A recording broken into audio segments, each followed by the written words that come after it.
오늘 주신 하나님 말씀입니다. 사도행전 7장 51절부터 8장 1절 말씀입니다. 사도행전 7장 51절부터 8장 1절입니다. 목이 곧고 마음과 귀에 할례를 받지 못한 사람들아, 너희도 너희 조상과 같이 항상 성령을 거스리는도다. 너희 조상들이 선지자들 중에 누구를 박해하지 아니하였느냐? 의인이 오시리라 예고한 자들을 그들이 죽였고 이제 너희는 그 의인을 잡아 준 자여 살리는 자가 되나니 너희는 천사가 전한 율법을 받고도 지키지 아니하였도다 하니라. 그들이 이 말을 듣고 마음에 찔려 그를 향하여 이를 갈거늘 스데반이 성령 충만하여 하늘을 우러러 주목하여 하나님의 영광과 및 예수께서 하나님의 우편에 서신 것을 보고 말하여 보라, 하늘이 열리고 인자가 하나님 우편에 서신 것을 보노라 한대. 그들이 큰 소리를 지르며 귀를 막고 일제히 그에게 달려들어 성 밖으로 내치고 돌로 칠세. 증인들이 옷을 벗어 사울이라 하는 청년의 발 앞에 두니라. 그들이 돌로 스데반을 치니 스데반이 부르짖어 이르되 주 예수여 내 영혼을 받으시옵소서 하고 무릎을 꿇고 크게 불러 이르되 주여 이 죄를 그들에게 돌리지 마옵소서. 이 말을 하고 자니라. 사울은 그가 죽임당함을 마땅히 여기더라. 그날에 예루살렘에 있는 교회에 큰 박해가 있어 사도 외에는 다 유다와 사마리아 모든 땅으로 흩어지니라. 아멘. 여러분, 스데반 집사님의 설교를 시작하기 전에 스데반 집사님의 등장하는 모습을 우리는 6장 8절에서 보았습니다. 은혜가 있고 권능이 충만하였다라고 이야기해. 대적자들과 그 논쟁을 할 때 그 성령 충만한 사람을 이겨내지 못하는 것을 보게 되죠. 그런데 대적자들의 반응을 우린 기억하나요? 도리어 이기지 못하니까 육신적으로 거짓으로, 그리고 거짓 사람들을 매수해서 거짓말을 합니다. 하나님과 모세를 모독한다 이렇게 말하게 되어지죠. 그리고 공에 이제 끌려가게 되었고 그곳에서 다시 한번 설교가 진행되어질 때 그가 설교의 내용이 뭐예요? 아브라함, 그리고 그 다음에 요셉, 우리는 그 중에서 모세까지 이어지는 설교 중에 우리가 깨닫는 것은 뭐냐면 저들이 고발했다는 것은 성전과 모세에 대한 이야기였어요. 스데반 집사님은 역사적인 인물들을 쭉 다루면서 하고 싶은 얘기는 뭐냐면은 정말로 부형들아라고 이야기하면서 브라더스라고 이야기하면서 정말로 하고 싶은 말은 뭐냐면 그들에 대한 사랑, 애착을 담아서 그들이 변화해서 그들이 죽인 십자가 예수 그리스도를 받아들이고 정말로 사도행전 2장에 나온 것처럼 성령 충만한 사람을 고침받기를 원하는 그 마음이 담겨져 있어요. 그런데 아브라함의 이야기할 때 성전이 이곳에 있어, 우리는 이곳에 성전이 있고 성전을 모독하고 있어 라고 이야기하지만 아브라함 시대 때 하나님이 어디로 찾아오셨습니까? 메소포타미아로 찾아오셨어요. 요셉에게 그가 형제들, 그 조상들이 요셉을 애굽에서 팔았을 때 하나님이 그를 돕느라고 어디로 오셨어요? 애굽으로 찾아오셨어요. 여러분, 모세가 도망했던 그 미디안 그 광야 속에서 하나님께서는 그 나무 속에 찾아오셔서 그에게 내 신을 벗으라라고 말씀해 주셨어요. 하나님은 어디에나 계셔요. 문제는 어디 있냐면은 이 사람들은 오직 여기만 계셔. 이 문제가 되는 것이에요. 성전이 우상이 되어지고 있습니다. 그러면 성전에서 말씀하신 그 뜻을 그들은 하나님을 가둬버리고 성전 밖에서는 자기 멋대로 살아가는 이 모습을 보게 됩니다. 우리가 기억할 것은 오늘도 교회에서 기도하고 교회에서 예배 드린다면 교회된 여러분들이 교회 밖으로 나가서 교회됨을 이뤄가는 성도의 신앙이 되길 간절히 축원합니다. 또 하나 문제는 뭐냐면은 모세 그래요. 모세를 세운 이보다도 모세에게 모든 것들을 다 집중하고 있어요. 그래서 모세를 모독했다가 그러면은 하나님을 모독한 것처럼 생각을 합니다. 그러나 성경에서 무슨 얘기를 하냐면은 스데반 집사는 역사적인 정황을 통해서 말해요. 하나님께서 그를 세우실 때 어떻게 하셨어요? 성경에 보니까는 모세를 구원하려고 할 때 누가 너를 재판장과 관리로 세웠느냐 하고 반박하고 결국 이 말에 의해서 미디안으로 도망가게 되었죠. 그런데 미디안에서 만나 주셨을 때 그를 관리로 세워주신 이가 누굽니까? 그를 속량하는 자, 구원자로 불러주신 이가 누구예요? 하나님이시라는 거예요. 그런데 여러분, 모세의 말을 들었습니까? 광야 이스라엘 백성들은 모세의 말을 철저하게 배신하고 외면했어요. 하나님의 말씀을 받는 그 자리에서도 송아지 우상을 만들어 가지고 모세를 대적하고 하나님을 외면했던 그들의 모습을 봅니다. 여러분, 이 말을 왜 했냐면은 오늘도 말씀을 듣고 오늘도 설교를 듣고 오늘도 제사를 지내면서 모세라고 이야기하면서 모세가 가르쳐준 규례를 전혀 듣지 않고 있다라는 것이에요. 그럼 모세가 누구냐면 하나님이 세우신 사람이라는 거예요. 진짜 세운 사람이 누구냐 하면은 예수 그리스도를 말해주기 위함입니다. 오늘 하나님께서 모세같이 예수 그리스도를 보내주셨는데 너희들이 그 예수를 들었느냐? 듣지 않았다라는 것입니다. 그러면서 이제는 오늘 본문의 51절에 보면은 그들을 향하여서 이 스데반 집사는 강력하게 이렇게 외칩니다.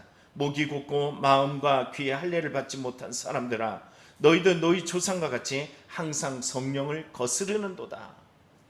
여러분, 이 말을 들을 때쯤이면은 이들의 반응을 우리가 짐작해 볼 수 있어요. 더 섬세하게 이 말씀을 그 다음 절과 53절에 말하죠. 너희 조상들이 선지자 중에 누구를 박해하지 아니하느냐? 의인이 오시리라, 곧 예수가 오시리라는 예고한 자들을 그들이 죽였고 이제 너희는 그 의인을 잡아준 자여 살인한 자가 되나니 너희는 천사가 전한 율법을 받고도 지키지 아니하였도다. 여러분, 이 말씀 받을 때쯤이면 우리는 사도행전 2장 37절에 나타난 말씀을 우리는 기대하게 만들어요. 여러분, 성경 속에 오순절에 와서 베드로의 설교를 들었던 많은 무리들이 이 설교를 듣고서 뭐라 그러냐면은 이렇게 말합니다. 그들이 이 말을 듣고 마음에 찔려 베드로와 다른 사도들에게 물어 이르되 형제들아 우리가 어찌할꼬? 형제들아 우리가 어찌할꼬? 여러분, 우리가 어찌할꼬라는 것은 스스로 변화를 주도해 나가고 스스로 변화 속에서 스스로 할 수 없는 것을 도움을 요구하는 것을 우리는 보게 됩니다. 그러나 오늘 성경의 54절에 보면 이들의 반응은 달라요. 어떤 반응일까요? 자, 성경을 보면은 54절에 이 말을 듣고 마음에 찔려 그를 향하여 뭘 했더라? 이를 갈았더라 라고 이야기합니다. 여러분, 우리는 수 없는 설교를 듣습니다. 오늘 시대를 이렇게 표현해요. 말씀의 홍수 시대라고 이야기해요. 말씀을 들으면서 말씀 안에 반응하는 것이 우리의 진정한 신앙입니다. 성전을 세워놓고 예수 그리스도를 하나님을 그곳에 가두고 성전 안에서 예배하고 제사하고 많은 것을 드린다라고 이야기하지만 도리어 하나님께서 보내신 뜻인 예수 그리스도, 우리를 구원하시기 위해서 그 구약에 예고하고 예언했던 그 예수 그리스도를 보내주셨지만 도리어 예수를 십자가에 못 박아 버렸고, 그리고 그 법 없는 자들에게 그 손을 빌려가지고 십자가에 못 박는 이 악한 일들을 행하였던 이들이 다름 아니라 우리들의 모습이라는 것이, 끊임없이 우리에게 말씀하시는데 말씀을 듣지 않고 주여 주여 하면서 주의 뜻대로 살지 않고 기도한다라고 주를 찾는다라고 이야기하지만 하나님의 뜻이 무엇인지 깊이 상고하기보다는 먼저 내 감정적으로 내 생각적으로 세상적인 반응으로 한다는 것은 곧 오늘 성경의 54절에 말한 처럼 이를 감과 마찬가지라는 것입니다. 왜 이런 말을 하느냐 하면은 여러분, 성경에 보면 스데반 집사가 이런 이야기를 합니다. 55절 56절에 보면 성령이 충만해서 하늘을 바라보며 말합니다. 하나님의 영광과 및 예수께서 하나님 우편에 서신 것을 보고 말하되 보라, 하늘이 열리고 인자가 하나님 우편에 서신 것을 보노라. 예수님이 죽었다? 죽었어요. 그러나 다시 살아나셨어요. 저들은 예수를 죽인 자들입니다. 유대 당국자들이에요. 그러나 자신들이 예수를 죽인 자를 살아났다 하는 말을 믿지 못하고 있어요. 그들의 눈에 보여지는 육신적인 눈, 자기 지금 이 감정적 세상적인 세상의 힘에 의지하여 살아가는 그들은 행동이 오늘 성경에 이를 간다라고 이야기함처럼 57절에 한 가지 더 반응이 나오죠. 그들이 큰 소리를 지르며 무엇을 막았다라고요? 귀를 막았다는 거예요. 전혀 들으려고 하지 않습니다. 오직 자신들이 바라보고 싶은 것만 바라보고 있어요. 귀를 막았다라는 것은 그들이 듣고 싶은 것만 듣겠다라는 것입니다. 여러분, 수많은 설교가 들려오는데 수많은 사람들이 예수 그리스도 설교 말씀을 듣지 못합니다. 여러분, 베드로의 설교는 너무 잘했고 스데반 설교는 너무 못한 것입니까? 그러지 않아요. 여러분, 우리가 설교를 들을 때 내 귀에 듣기 좋은 대로 듣는 것이 좋은 설교일까요? 수많은 신학자들이 최고의 설교를 뽑을 때 스데반 집사의 설교를 뽑습니다. 베드로의 설교를 뽑잖아요. 그런데 좋은 설교를 들은 이 자들은 좋은 설교를 듣고 변화하지 않습니다.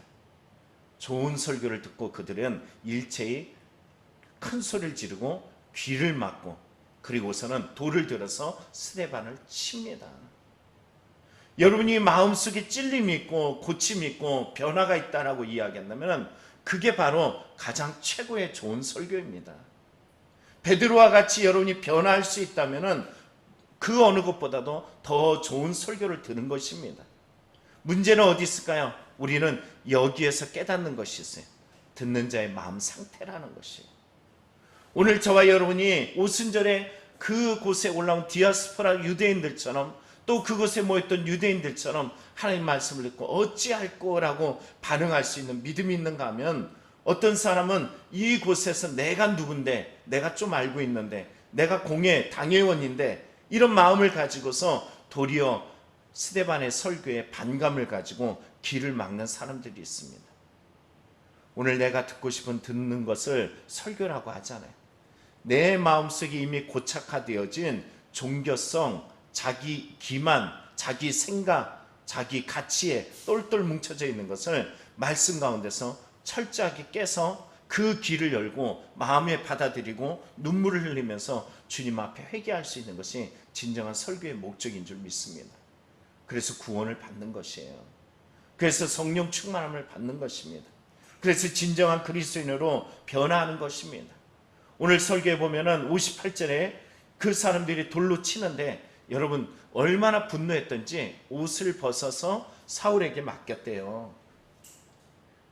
옷이 거치장스러워 힘있게 던지려니까는, 죽이려다 보니까는 옷이 거치장스러워서 옷을 벗어서 사울 앞에 둡니다. 그때 여러분 59절부터 60절에 우리는 스데반 집사님이 얼마나 정말로 죽기까지 예수님의 모습을 닮아갔는지, 다시 말하면 성령 충만한 사람은 어떤 사람인지 우리가 생각해 보게 만듭니다. 돌로 치임을 당하고 있는 스데반 집사님이 부르짖습니다. 주 예수여, 내 영혼을 받아 주시옵소서. 그리고 60절에 다시 한번 말하죠. 무릎을 꿇고 크게 불러 이르되 주여, 이 죄를 그들에게 돌리지 마옵소서. 두 개의 내용을 가만히 생각해 보면은 예수님의 가상 7원 중에 두 가지예요. 오늘 본문에 보면 주 예수여, 아버지여, 내 영혼을 받아 주시옵소서 라고 이야기했던 예수님의 기도처럼 그의 삶의 끝자락에서도 철저하게 맡기는, 죽음의 그 문턱까지도 맡기는 신앙인 것을 보게 되고, 또 하나는 60절에는 용서의 기도예요. 아버지여, 저들이 몰라서 그럽니다. 저들의 죄를 용서하여 주시옵소서. 기도라는 것은 바로 그런 것이에요. 내가 성령이 충만하면 충만할수록 육신적인 것에 매달리는 것이 아니라 내 육신과 내 영혼과 내 삶을 철저하게 하나님께 맡기게 되어 있습니다. 삶이 무너질 때가 많아요. 그러나 성령 충만하면 이 모든 것들을 맡길 힘을 우리는 공급받게 될 줄 믿습니다. 또한 성령 충만하게 되면 용서할 수 없는 사람을 용서하도록 하나님께서 도우시는 이 은혜들을 우리는 체험하게 될 줄 믿습니다. 오늘 스데반의 집사의 설교는 실패한 걸까요? 아닙니다. 여러분, 오늘 성경 보면 이 8장으로 넘어가서 1절에 이렇게 말해요. 사울은 그가 죽임을 마땅히 여기더라. 그날에 예루살렘에 있는 교회에 큰 박해가 있어 사도 위에 다 유대와 사마리아 모든 땅으로 흩어지니라. 여러분, 오늘 성경 보면은 1장 8절에 너희가 성령이 임하면 권능을 받고 유대와 사마리아 온 땅끝까지 이르러 뭐가 되겠다? 증인이 되겠다 그랬어요. 그런데 여기 보니까는 이 스데반 집사의 순교로 말미암아 흩어지게 되었어요. 어디로? 유대로, 그리고 사마리아 땅으로 흩어지게 되었어요. 그럼 마지막 하나가 더 남아 있어요. 땅끝까지 이르러 내 증인이 되리라는 말씀이 있어요. 근데 이 땅끝까지 이르러 내 증인이 되기 위해서 하나님께서 그 초석을 만들어 가는데 스데반 집사의 순교 그 피가 헛되이 되지 아니하고 마땅히 여기는 이 청년의 모습 속에 심겨지는 것을 보게 돼요. 여러분, 바울 사도가 사도행전에 보면 26장에 자기의 모습을 회고하는 모습이 나옵니다. 근데 이 회고하는 모습을 보면은 항상 그의 설교 중에 보면은 증인이 되었다, 찬성했다라는 얘기를 하고 있어요. 여러분, 증인되었다, 찬성했다는 말은 어떤 얘기를 하는 걸까요? 스데반 집사를 순교하는 그때, 그 시점, 그때를 말하고 있는 것이에요. 그러면 사울의 마음속에 그 딱딱하게 굳었던 자기 기만으로 똘똘 뭉쳤던 이 거짓 신앙에 금이 가기 시작한 때가 언제라는 거예요? 스데반 집사의 순교의 이때라는 것입니다. 오늘 이 새벽을 깨워가는 저와 여러분의 자기 기만, 자기를 속여요. 목사이기 때문에 저는 저를 속일 수 있어요. 여러분이 신앙생활이 오래되었기 때문에 괜찮은 줄 알아요. 새벽을 깨우기 때문에 나는 문제없는 줄 알아요. 나는 권사이기 때문에, 집사이기 때문에, 교회에서 목사님이 인정하기 때문에 문제없다라고 생각할 때가 있습니다. 그런데 여러분, 자기 기만은 나를 속이는 것이에요. 그것은 세상이 속이는 것과 마찬가지로 나의 종교성, 신앙성, 세상적인 가치들이 내 속에 숨어가지고 나를 속이는 것입니다. 오늘 사울의 그 기만을 속였던 그것을 깨고 부수고 들어가는 이 시점이 되었던 것처럼 오늘 스데반 집사의 설교 속에 나타났던 이 사울의 반응, 지금은 당장 마땅히 여기지만 그 안에 금이 가고 있는 이 성령의 그 인치심이 저와 여러분 삶 속에서도 다시 한번 시작되어 용서할 수 없는 곳에 용서가 일어나고 변화되지 않는 내 마음 속에 예수 그리스도의 십자가의 성령의 충만함이 그 모든 것들을 온전히 받아들여 순종의 모습으로 고침받는 신앙들이 다 되기를 간절히 축원합니다. 기도하겠습니다.